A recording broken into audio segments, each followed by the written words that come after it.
Lieutenant Sarah Chen had never expected to become a den mother to a pack of alien cubs. But there she was, standing in the cargo bay of the GSS Defiant, watching 6 fuzzy bundles of teeth and claws tumble over each other in what the Cravathi called play fighting.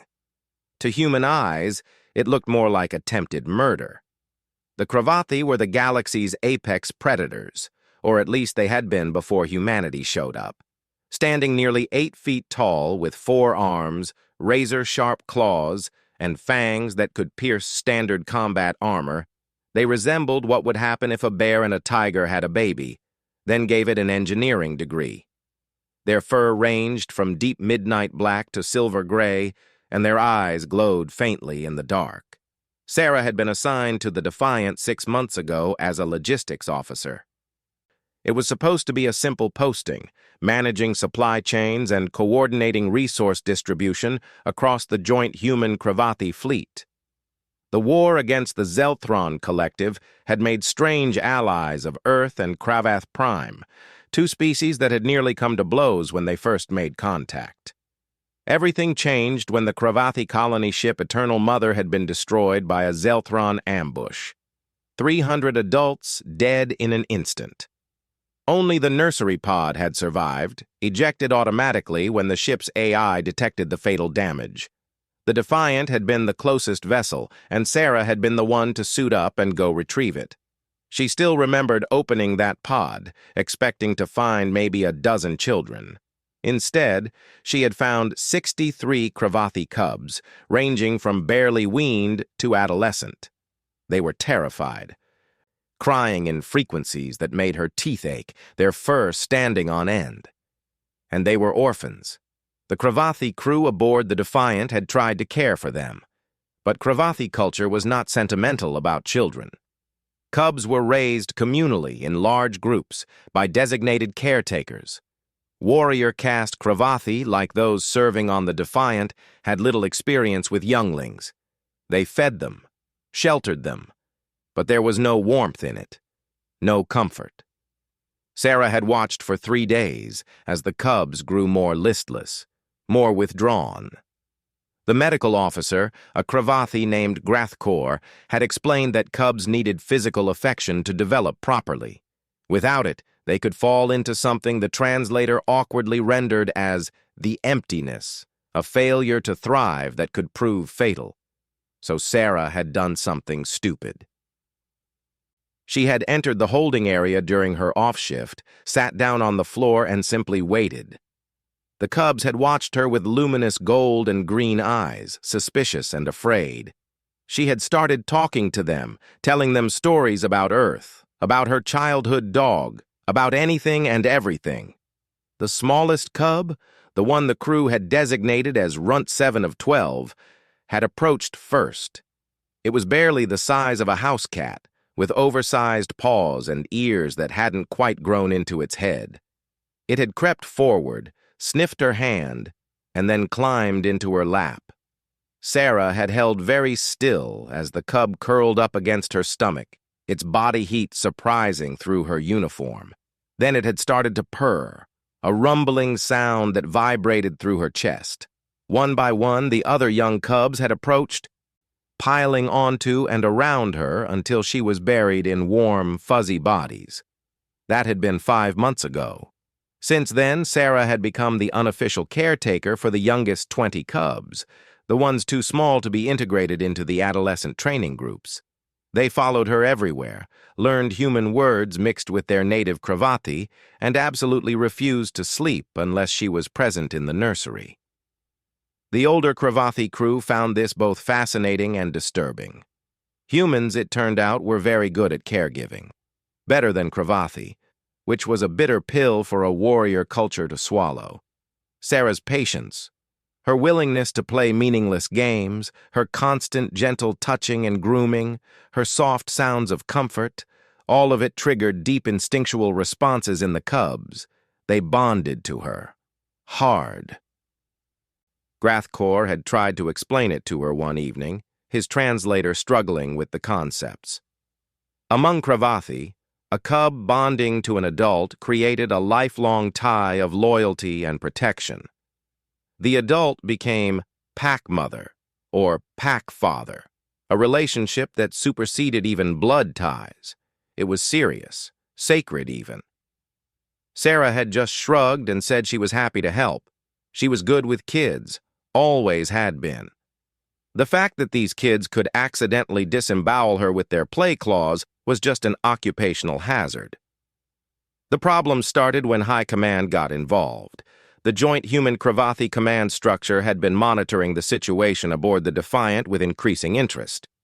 A human successfully nurturing Cravathi cubs was unprecedented. Some saw it as a sign of the Alliance's strength, proof that the two species could truly cooperate. Others saw it as a political opportunity.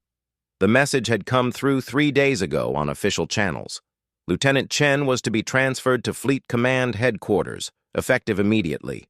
Her unique skills, the message read, would be better utilized training other humans in cross-species childcare protocols. The Cravathi cubs would be redistributed to proper Cravathi caregiving facilities being established on Station Gamma. Captain Morrison, the Defiant's commanding officer, had called Sarah to his ready room to deliver the news personally. He was a gruff career officer who had been skeptical of her methods at first, but had become a grudging supporter when he saw the results. "I argued against it," Morrison had said, looking uncomfortable. "Told them you were essential to ship operations, but this comes from the top. Admirals on both sides signed off." Sarah had felt her stomach drop.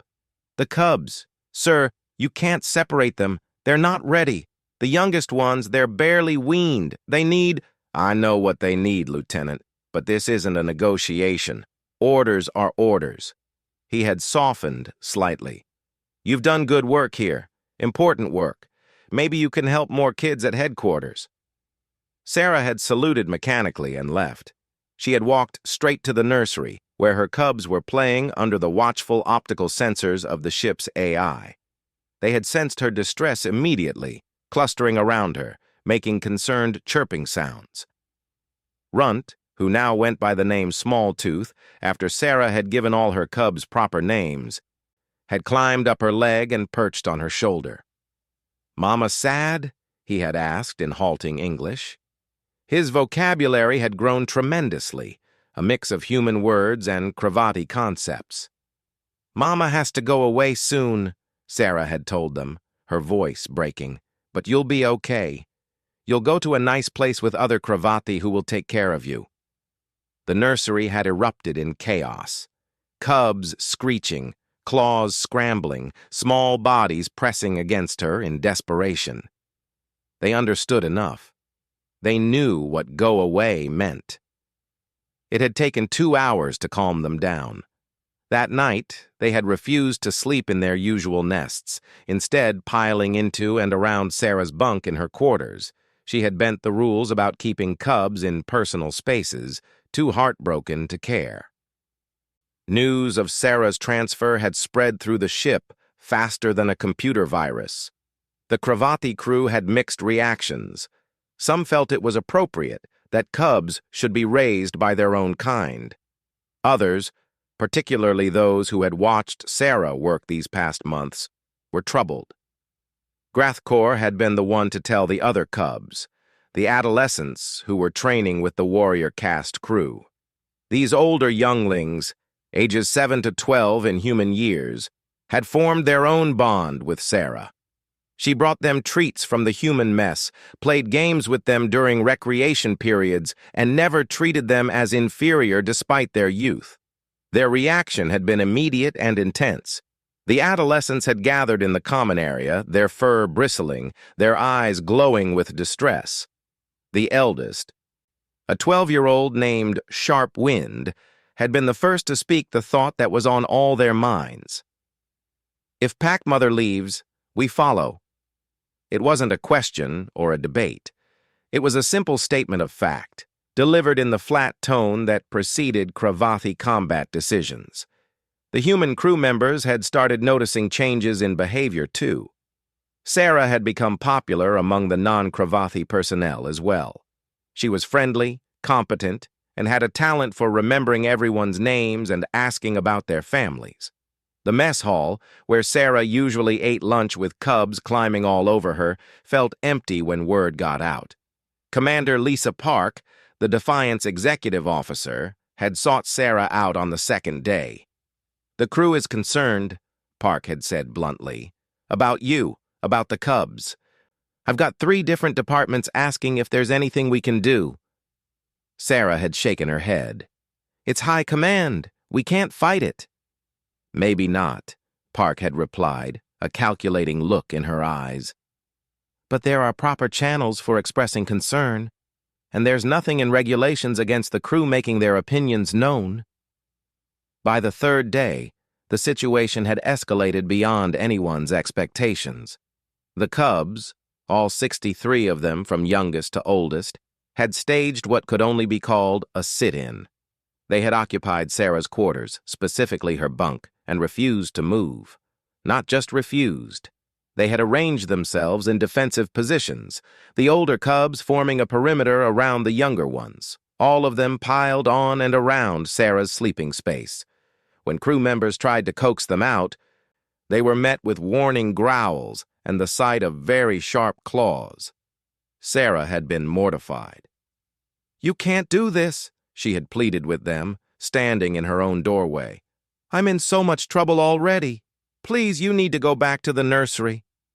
Smalltooth, perched in the center of the bunk with 5 other young cubs, had looked at her with enormous eyes. "Mama not leave if cubs here. Command not take Mama if we stay."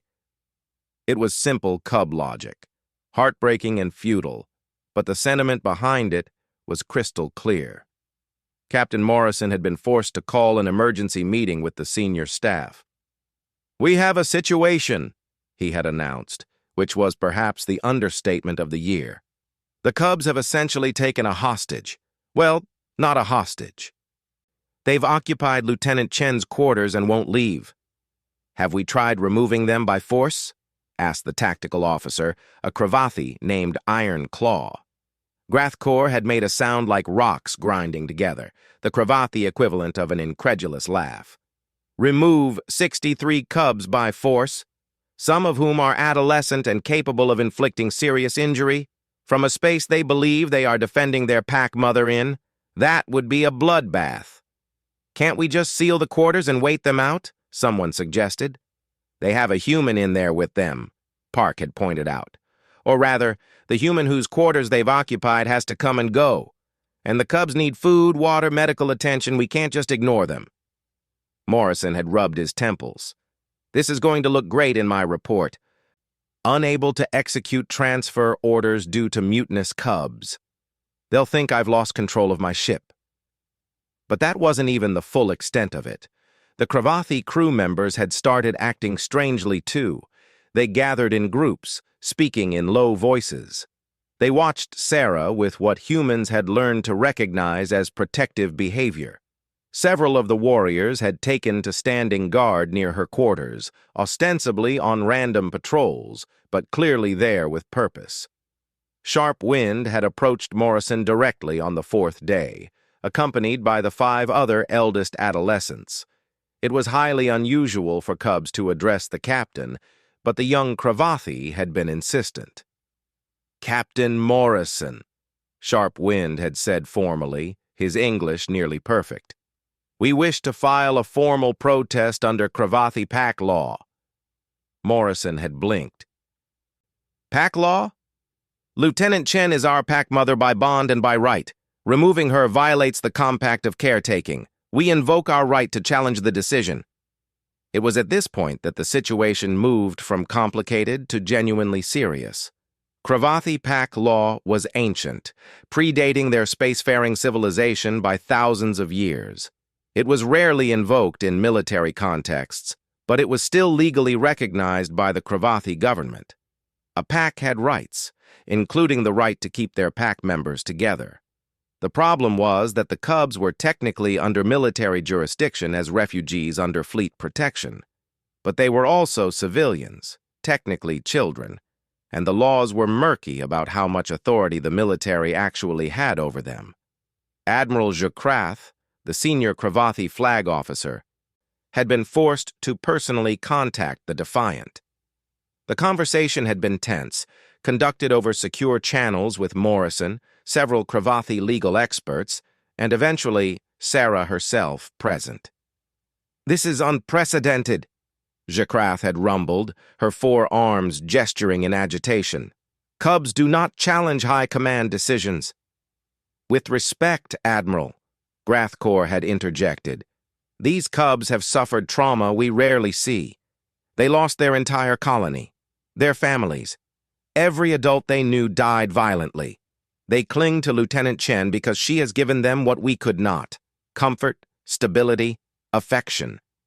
Removing her now could cause permanent psychological damage. We are warriors. We do not coddle our young." "Perhaps," another Cravathi officer had said quietly, "that is something we should reconsider." The debate had raged for hours. Human psychological experts were consulted. Cravathi legal scholars dug through ancient texts.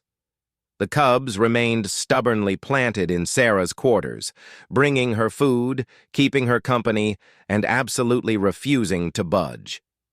Sarah had sat in the middle of it all, surrounded by warm bodies and purring cubs, feeling overwhelmed and helpless.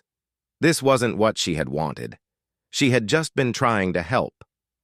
Small Tooth had crawled into her lap during one particularly heated exchange between Morrison and Jakrath.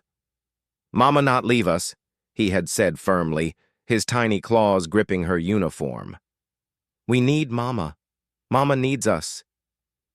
And maybe that was the truth of it. Sarah had lost her own family years ago, her parents to illness, her sister to a transport accident. She had thrown herself into her career, into being useful, into caring for others because she had no one of her own to care for. These cubs had filled a void she hadn't even realized she had. The breakthrough came from an unexpected source. Captain Morrison, reviewing the original orders, had noticed something peculiar. The transfer request had come through human command channels first, but the Cravathi High Command had only signed off on it after, and the stated reason was to establish training protocols for cross-species childcare. "What if we propose a counterplan?" Morrison had suggested during yet another conference call with the admirals. "Keep Lieutenant Chen here, but establish the Defiant as the pilot program for integrated childcare. Other ships could send their personnel here for training. We document everything. Create the protocols they want, but we do it with the cubs who are already bonded and stable." There had been silence on the other end of the line. Then Admiral Jakrath had made a sound that might have been amusement. "You wish to turn your warship into a nursery school? I wish to keep my crew operating efficiently and honor the bonds that have been formed. Sir, these cubs will grow up to be warriors, engineers, leaders. Right now, they're learning cooperation between humans and Cravathi at the most fundamental level. That's valuable. More valuable than any training protocol." The debate had continued, but the tide had shifted. Humans argued that Sarah's work represented a unique diplomatic opportunity. Cravathi legal experts pointed out that breaking pack bonds without cause could violate treaties. And throughout it all, the cubs remained in their defensive positions, making it clear they weren't backing down. Finally, after 6 days of occupation, the orders came through. Lieutenant Chen would remain on the Defiant. The ship would become the designated facility for cross-species child care research and training. Additional staff would be assigned to assist. The cubs would remain in her care until they reached maturity or until the bonds naturally dissolved. When Morrison delivered the news to Sarah, she had been sitting on the floor of her quarters, covered in cubs as usual. She had started crying, big, ugly sobs of relief, and the cubs had panicked and started grooming her frantically, making worried sounds. The older cubs had celebrated in their own way by challenging each other to honor duels in the cargo bay, their way of releasing tension and joy simultaneously. The human crew had cheered. Even the stoic Cravathi warriors had shown approval, their tails swishing in satisfaction. Smalltooth had looked up at Sarah with his huge eyes and asked, "Mama stay now? Forever?"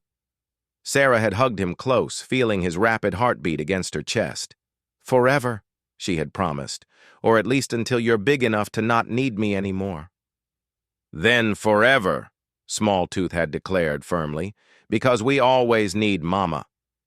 The cubs eventually vacated her quarters and returned to the proper nursery spaces, though they remained clingy for weeks afterward.